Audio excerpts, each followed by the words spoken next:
from wherever he is. Politico reporting, quote, a top political aide to former President Donald Trump spent the weekend quietly reassuring Republican senators that the former president has no plans to start a third party and instead will keep his imprint on the GOP.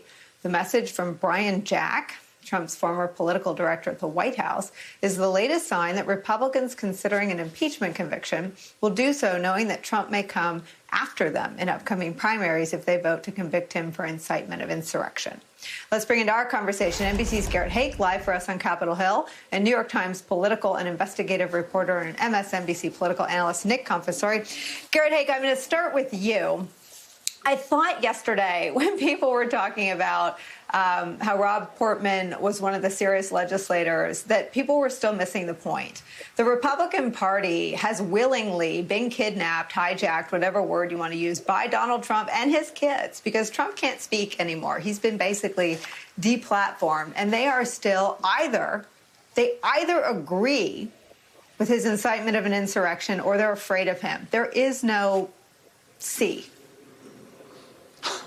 Well, look, I've described it as a bad breakup with someone who can't get over their toxic ex. You know, they keep checking the former president's social media. They're looking over their shoulders.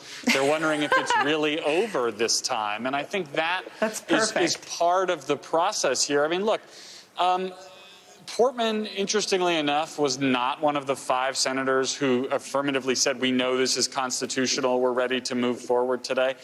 If I'm Donald Trump's defense attorneys, today's vote in the Senate was about as good as you could hope for. It shows that the impeachment managers are going to come into the Senate in 2 weeks having to prove not only that Donald Trump is guilty of what they say he's guilty of, but that it's even a worthwhile exercise to be there at all. So a pretty tough start for the managers today, but not. I think we should be clear. You know, I talked to a couple of Republican senators after this vote. So did other members of our team up here today. And even those who voted with Rand Paul on this point of order, the idea that they shouldn't be doing this, said, we know this will be relitigated. We're not sold yet. So this doesn't slam the door on the impeachment manager's case. But, boy, it makes it a lot harder. You know, Nick Confessori, I think that is a straight-on way to look at it. I think another way to consider how this contributes to our understanding of the people in charge of, among other things, securing the Capitol. I mean, all of what's so interesting about the Capitol Police and the sergeants at arms is they report up to members.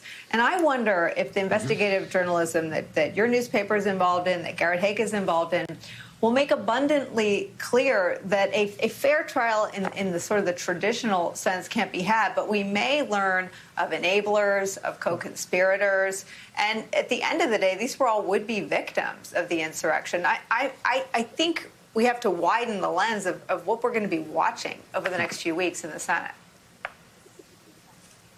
Well, look, Nicole, I think the key thing here is that this was a vote to put heads in the sand. It was a vote to avoid this discussion on a technicality, on a side discussion, because to confront the underlying issue is much more sensitive and damaging for Republican senators. The underlying issue is, did and how and in what way did a sitting president of the U.S. incite a mob to invade the Capitol and prevent his successor from being installed as president? That's what the trial is going to be about. And to your point, Nicole, we see already people who have been arrested in this riot are mounting a Trump told me to do it defense. They are telling investigators or cops that essentially Trump told them to do it. They saw his messages, they heard from him, and they believe that they were following his orders. This is partly an effort to take some culpability just away from the rioters themselves, but it also points to the problem for the president. These are people who are saying they took inspiration from him,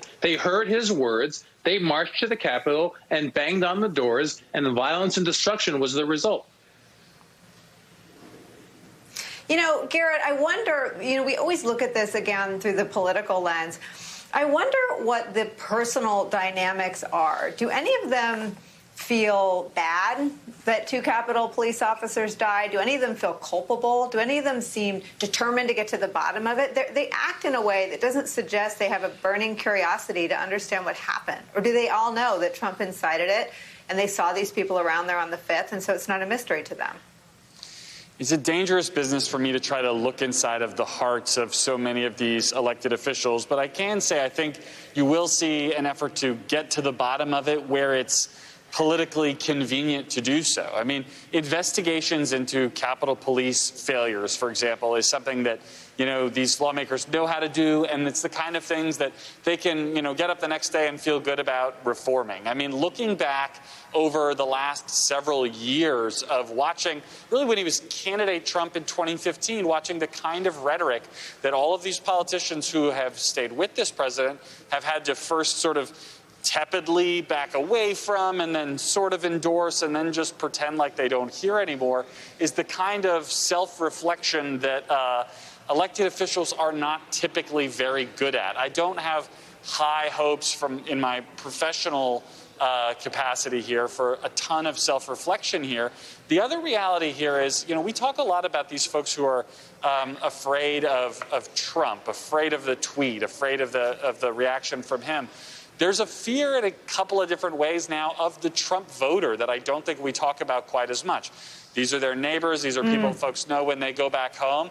Sometimes they are actually afraid of them, and sometimes this is the world they live in and who they're surrounded by when they're not surrounded by me and my colleagues up on the Capitol. And I think all that context is important to understanding how Republican lawmakers look at these moments. And, Nick, what's so ironic is Republican lawmakers, in the words of Mitt Romney, hours after that insurrection, the most important thing they could do to break that cycle of fear of Trump voters would be to tell them the truth, that Joe Biden won in the most secure election in the country's history, that he won by a lot. And if these Republican members want to make clear that they voted for Trump and not enough other people did, then that's their prerogative. There's a piece of reporting in your paper that drives home the threat to frankly, the Republicans and the Democrats in the Capitol. It's a Navy SEAL. It's a stunning piece of a profile of someone who attended the riots, had a very senior and skilled position in the military, was basically someone who handled disinformation and misinformation and believes to his last cell in his body that there was election fraud. This is the stain. I mean, the Capitol is the crime scene, but the stain of the Trump legacy is making otherwise good and decent people believe the big lies. Listen, President Trump is the biggest amplifier of disinformation and conspiracy theories to ever sit in the modern White House. It's not even close. And a big part of the reason that QAnon and other conspiracy theories have taken some real root in the Republican Party is because President Trump has endorsed those theories in direct and indirect ways. And so, as Garrett was saying, part of the problem here, obviously, is that President Trump has taken his party hostage from a poolside cabana at Mar-a-Lago, where he's got his PAC. He's got a lot of money in the PAC. He has people in his family who are going to run for office, for Senate offices, but it's also the voters. There is a non-trivial percentage of voters in the GOP who are firm adherents of QAnon. That is a deeply scary thing if you are a Republican senator, people who are fully wed to a total conspiracy theory. And, of course, there are many who are now wed to the conspiracy theory that the election was stolen. That has to be unwound for the safety of these senators. Garrett Haake, Nick Conversori, two of the best reporters